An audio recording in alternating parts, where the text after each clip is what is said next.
Hello అండి. నేను మీ నవీనాని. So, ఇక్కడైతే ఉదయాన్నే పనంతా కంప్లీట్ అయిపోయిందండి. ఇక అందుకని చెప్పేసి టిఫిన్ అయితే ప్రిపేర్ చేసుకొని తినేద్దాం కదా అని చెప్పేసి గోధుమ రవ్వ ఉంటే ఉప్మా అయితే ప్రిపేర్ చేసుకుంటున్నామండి.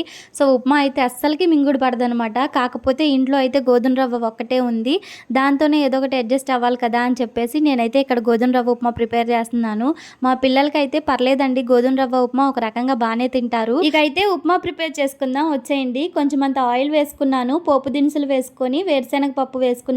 జీడిపప్పు వేసుకొని ఇక అదే విధంగా కొంచెమంత ఒక ఉల్లిపాయ అయితే కట్ చేసుకొని వేసుకున్నాను. పచ్చిమిర్చి ఒక్కటే వేసుకున్నానండి. ఎండుమిర్చి కూడా ఒకటే వేసుకున్నాను. ఎందుకంటే పిల్లలకి మంటగా ఉంటుందని చెప్పేసి ఒక రెమ్మ కరివేపాకు వేసుకున్నానండి. అంతేనండి. ఇక టమాటా ఏది ఏయనవసరం లేదనమాట. నేను మర్చిపోయి బొంబాయి రవ్వ అనుకొని ఒక టమాటా కట్ చేశాను. సో, తర్వాత అయితే పక్కకు పెట్టేశాను. తర్వాత గుర్తొచ్చింది గోధుమ రవ్వ కదా అని చెప్పేసి. ఇక పోపులో ఈ విధంగా రవ్వను వేపుకుంటే ఏంటంటే ఫ్లేవర్ బావుంటుందనమాట. ఉప్మా రవ్వ తింటుంటే టేస్ట్ అనిపిస్తుంది గోధుమ రవ్వ అయితే. సో, ఎవరైనా ఎప్పుడైనా ఇలా ట్రై చేయండి, బావుంటుంది.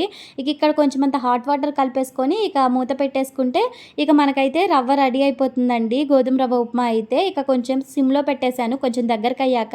ఇక అదైతే రెడీ అయిపోతుందండి. ఈలోపు వాషింగ్ మిషన్‌లో బట్టలయిపోతే కట్టేసి పిల్లలేం చేస్తున్నారు కదా అని పిల్లల దగ్గరికొస్తే పిల్లలైతే ఆడుతూ ఉన్నారండి. అప్పుడప్పుడు పిల్లల్ని చూసుకుంటూ ఉండాలి. లేకపోతే వాళ్ళు మామూలుగా గొడవ చేయరు.